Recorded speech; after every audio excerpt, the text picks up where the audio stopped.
What's going on, guys? Welcome back to the channel. I just got home from school, and while my car's still warm, I'm gonna give you guys a couple, revs, let you guys see how it sounds with huge exhaust leaks, see if there's a, before and after difference or not. But just take note that the car has a weird idle issue right now where it doesn't really idle. If you guys know, let me know what it is. But pretty much, it won't stay idling at a certain RPM.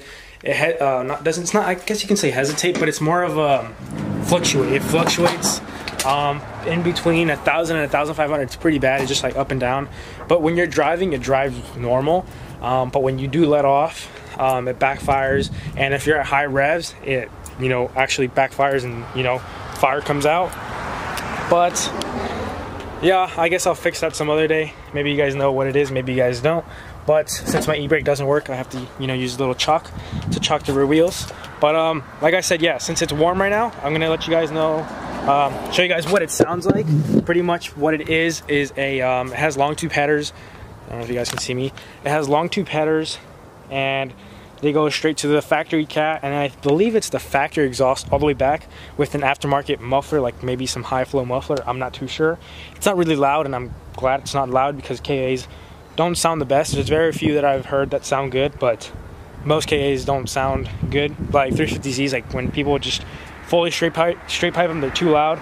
But yeah, this one still sounds pretty quiet, pretty good, other than the exhaust leak. The exhaust leak is right where the cat bolts up to the headers, or the mid pipe, I guess you can say, and after the cat back. So I need to replace those two. Here it is, guys. I have the Felpro gaskets. I know it looks like cardboard. It's not actually cardboard. But if you guys are interested in the part number, it's right there. They're both the same thing, 60458. But yeah, this is just what you get at your local AutoZone. It's not anything fancy. I'm pretty sure it'll work, but I'm not 100% sure if it'll work. But anything's better than nothing, because I looked at mine and there's I would say that much missing, which obviously makes sense. You know why? Yeah.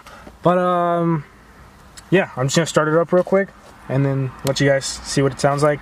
Sounds like a Honda, and it sounds completely horrible because of the huge exhaust leak, but I'm just mainly doing it for, before and after.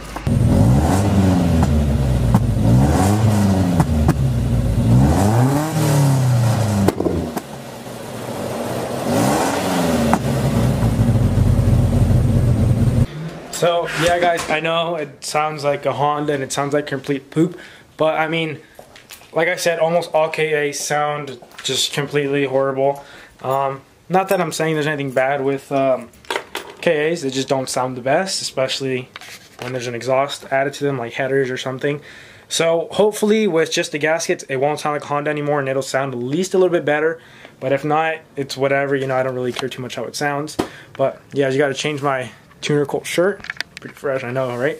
I gotta change this, and then now since I revved it, it's a little harder than what it was. So now I have to wait for it to dry, I have to wait for it to cool down. But while that cools down, I'm gonna quickly change, probably eat something, and then we'll get started with the video. I don't know how you guys can see it, but I put a little bit of that putty, which is gasket. I guess you can say a gasket fix for your exhaust, because I thought that wasn't the place where I had the exhaust leak. I thought the actual exhaust tubing had a hole in it, so I was like, there's some leaking out right here. I'll just put some of that putty just for now, and then I'll get a new exhaust. But then again, I didn't even really check. I was just kind of a quick little fix. But I checked the other day, and that's when I found out it was actually just a gasket. Well, at least I hope it is. But these back here are being kind of hard to get. But I did soak them in WD-40 for a while. But these front ones, they're coming out pretty good. They're pretty loose. But these back ones right here, I can't get them out, but we'll do that right now. So guys, I got it off. I have the gasket right here with me. Just line it up just to make sure it's the same size. And yep, perfect size. I believe it's 2 inch or 2.5, I'm not too sure. And then I'm gonna be using some high temp RTV. Not to fully seal it, but just to put a little bit on here just so it sticks. And then so when I put it up there, it's not ripping it apart or ripping it off, because I've had that happen. And I usually just put a little bit of RTV and it kind of sticks on there well. And then you feed the bolts in and you tighten it. I can't get these off. Like I said, they're really tight on there. Even though I've put a bunch of WD-40 on there, sprayed a bunch. I think I'm going to put this on and bolt it up pretty snug. And then try to loosen these, because right now when I loosen it, I'm picking up the whole exhaust up. So if it's tightened up in there, I don't think it'll move that much. So I'm gonna quickly try that, and then if not, then we'll go to plan B. I don't know what plan B is, but I'll make a plan B. Just before I put it in, I scuffed it up with this green Scotch-Brite that I had, just to get it all, just in case there's anything on there, get it off. And one thing I noticed is there wasn't even a gasket in here, because there's no gasket on here, and there's no gasket on the top piece right there. So I'm kind of like, no dirt, it was leaking out of here, and they had a huge exhaust leak. I'm still surprised that the exhaust leak was only in the bottom half. Like, there was a little bit seeping out. You could see like the, I don't know what you would call it, the carbon buildup right here a little, but most of it was down here. So I'm surprised, like, how did all this get, you know, sealed and not leak if there's not even a gasket on there? But whatever, that makes a lot of sense. Now with this gasket, it should seal it up. Alright guys, I got this one off. I know it's dark and everything, but it actually took me like 5 minutes, but I got a little distracted with using my phone and buying some parts that, yeah.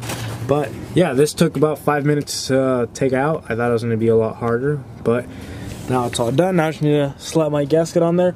And also one thing I forgot to mention is when I put the RTV on there, I barely put any, so don't think, this is just like, this is already dried up RTV. This is like from something else. But don't think that I like put a bunch of RTV on there and all this. I just put like a little dab so it'd stick, and it did help. But I'm gonna do the same right here. Probably put a little dab right here and a little dab in the bottom.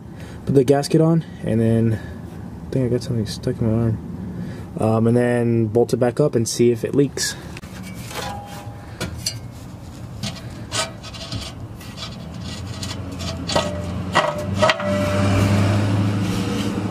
Alright guys, guess what? So I just fixed the huge exhaust leak.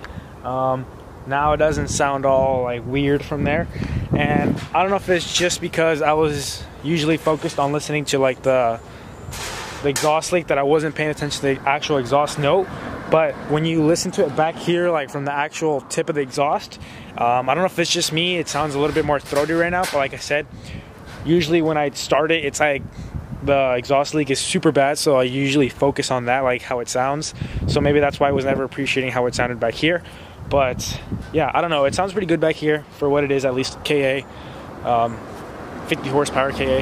I'm just kidding. But yeah, guess what? So I fixed that. Now I have some sort of something whining in the engine bay. I don't know if it's one of the belts, one of the pulleys, like huge vacuum leak, or I don't know what it is. But I mean, it's your typical 240 stuff. But yeah, I checked, there's no more exhaust leaks. There's a very small one, but I just gotta tighten it a little bit more. It's still a little loose, but it's very little. Like, you can barely feel anything in there. I was like, you know, having to spray water in there and see if there's bubble. That's how I, you know, figured it out. But yeah, I'm gonna quickly take it for a test drive, see if it sounds different or not. And then yeah, that's pretty much it. I hope you guys enjoyed this video. I know it's not anything really too interesting or anything you guys learned, but I know a lot of you guys are telling me to just record whatever I do. You guys want to see more vlogs, so here's one of those vlogs. Just, I guess, just me working on my cars, doing my day-to-day basis stuff. But yeah, be sure to give me a like. Let me know if you guys enjoy these type of videos, or you guys want to see videos that are only like on certain things that I'm actually doing something. I don't know if that makes any sense. You guys know what I'm talking about. But yeah, I'll see you guys in the next one. Peace out, guys. Guys, this is so weird. I've never heard this car so quiet. Like, it feels like a stock car. Like, it's crazy. This thing would always be super raspy and Honda sounding, like it was just, I hated it. But now this is actually like pretty chill to drive.